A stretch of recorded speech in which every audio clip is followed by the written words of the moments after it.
best we've had so far. Cut phases 12 through 24. If the warp coefficient is within 3 units of nominal, cut phases 29 through 36, too. Let's take this straight to the tempering phase. Roger. Cutting phases 12 through 24.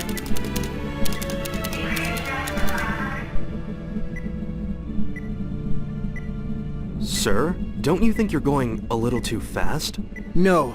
We've done 47 simulated runs. Our hesitance before made Subject 11 useless. Besides, if I don't produce results soon, we'll be hearing from Sector 7. 200 to target depth. The gates of Sheol are opening. Do you really think it'll show? That's why all of this, all of us are here, isn't it? We can hardly get cold feet now. If this works, the power at our fingertips will far outstrip any other. The library will not be at liberty to order us around. Well, that's the higher-ups speaking, not me. To be honest, as a scientist, I just want to see what's on the other side of that gate. We all do, sir. 100 to target depth. Deploying barrier. Coefficients are stabilizing. Values within 0.5 deviation from nominal. It's hard to believe how far we've come. Target depth reached. Barrier stabilizing. Now entering phase 42. Releasing barrier section A. Sync rate adjusted to 0.001. Seether exposure levels are at 75,000. All systems green. All levels within established safety margins. Begin tempering!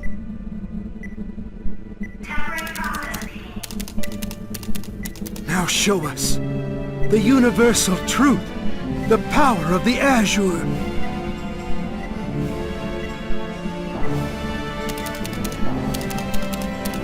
Subject service solidified. Now instructing space center to subject 12. Whoa! This is... Time-space is frozen, a cocoon of time. What's wrong? Tempering is proceeding as planned. The cauldron appears normal. Extremely high Seether concentration detected. Directly above this facility. 6,000, 8,000, 12,000. What? Concentration levels 100. 94,000. 15,000. Is it the library? Impossible. Not even the library could concentrate this much Seether in one place. There's no way. I want the point of concentration. Now! Concentration to exceed 100,000. After coming this far, abort the experiment! Cut all power! Roger, cutting all power! Sir, we can't cut the power! What? What the hell is Sector 7 doing? Get them online! What the hell are they doing at a time like this?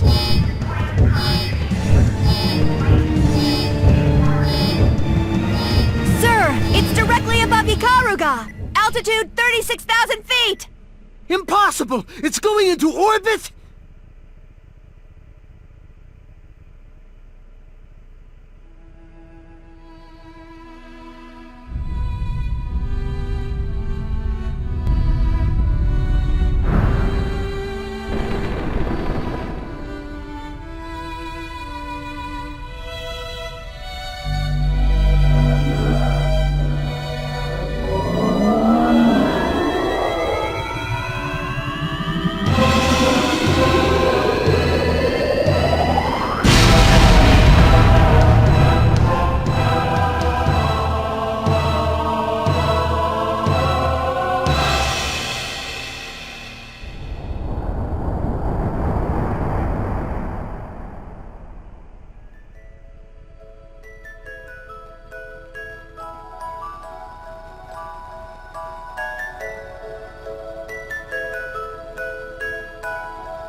It's been 4 years since the central city of the Ikaruga Federation fell. Everything is burning. My master's country is covered in roaring flames. So it was enough for them to destroy our hopes for peace. Will they not rest until they've reduced the entire Ikaruga Federation to dust? Those damned librarians! Ahead of me, a group of library soldiers have cornered a crowd of civilians. They're all wielding ours armigas. Extermination order has been declared. All members lead. The man leading them raises his arm, and the soldiers activate their infernal weapons. They're going to burn those innocent civilians to death. Not gonna happen! My men and I leap at them with a chorus of righteous yells. They don't even have a chance to cry for help before we knock them flat. It's almost too easy. Boss Bang! Boss Bang is here! Mommy, we're gonna be okay now, aren't we? Yes, we'll be fine. We're saved. I turn and give the civilians a heroic smile. That's correct. There's nothing to worry about now. I tell my men to tie up the library soldiers and leave them there. No matter how evil their actions may have been, killing is never justified. The crime is to blame, not the men who commit it. I abide by my master's teachings. There will be no killings tonight. Take every single survivor and lead them to safety. At my command, my men break off into small groups and lead the civilians to safety. It looks like there are about 30 civilians here. Can't believe these are the only survivors left in the area. A scowl crosses my face. Those library dogs, how many innocents must they kill before they're satisfied? In front of the fleeing civilians, I see a handful of men in those horrible uniforms appear from around the corner. More library dogs. There they are, surviving soldiers and refugees. Wipe them out. Like ants converging on a dying insect, more soldiers pour out of the streets and alleys. Boss, let us take care of things here. One of my men leaps forward and moves as if to attack the library dogs. I step in front of him. No, this is my duty. You guys escape with the other villagers. No, you have to escape first, boss. The people need you more than they need us. It warms my heart to see them say that, but this is not the type of sentiment. It doesn't matter who they need. You are all people of this country, and it is my duty to see that the people survive. Leave this place to me, and go help the others. Boss! Boss Bang! Boss! The men from the library are getting closer. Go and protect our country. But sir, the country we're supposed to protect is already... My men are confused and desperate for answers, but the library men are getting closer. You idiots! Who told you to protect a piece of land? It doesn't matter where you are as long as there's people, there is a country. It's the people that make our country, not his land. He knows I'm right, but it's hard to accept. I know how he feels. But if we're to survive this, we have to be strong. So, we are the country. All it takes is one person to keep our country alive. Let's go. We gotta protect the people. I can tell from the determination on our faces that I don't need to worry about them anymore. We'll protect these civilians. Sir, please be safe. I don't need you to worry about me. Who do you think I am? I am the Ikaruga ninja who fights in the name of love and justice. Bang Shishigami! If you have time to worry about me, go save the people first. I turn and launch myself at the library soldiers. Take them out! I catch them by surprise, but the man I hit has time to fire off another armagus. Some sort of thing, almost akin to arrows, rains down on me. Ha! What are you firing? Toothpicks? They look at me like I'm some sort of demon. Very well, if a demon is what's needed to protect the innocent, then a demon I shall be. These men are only dogs following the orders of their master. They are no match for me. With a single move, I take out almost a dozen of them. You bastards burned down my village, but I will not take your lives. Now get out of my sight, before I change my mind. As the library soldiers begin to drag their broken and battered bodies away, I look past them at the burning castle. As I watch, a part of the castle explodes and shivers would run down my spine. Could my master still be in the tower? There was no time to waste. I took off towards the castle like a gust of wind. Before long, I was near the moat. Only a few guards were left. Boss Bang! Your timing couldn't have been more perfect! He didn't need to say anything more. I knew what was happening. Without taking the time to properly thank him, I rushed through the gates and into the castle. I'll go rescue the Lord. You guys go back to town and save as many villagers as you can. Go! With sheer willpower, I leap over the moat and into the castle gallery. I kick down the wall and make my way towards the corridor of the tower. Flames light the walls around me. It's only a matter of time until the castle burns down. I shout my master's name as I run upstairs. Lord! Where are you, Lord? I throw open the door and leap into the only room on the top floor. The moment I enter, I feel a cold, vicious presence. I instinctively hop to the side as a bolt of blue and white rips through the air.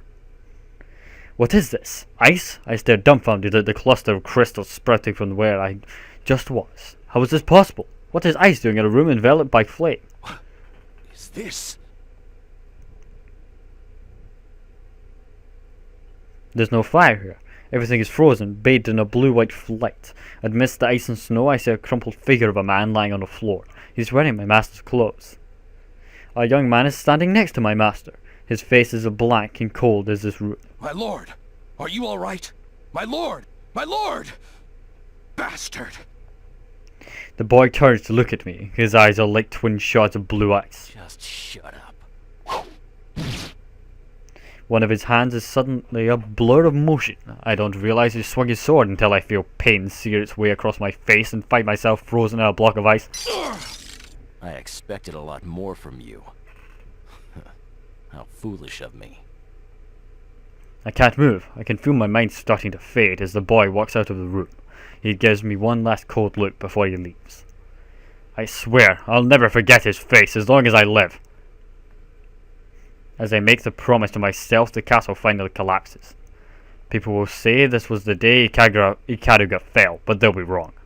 Ikaruga didn't fall today, and it never will. Not as long as Bang Shishigami is alive, to protect justice, love, and the people of his country.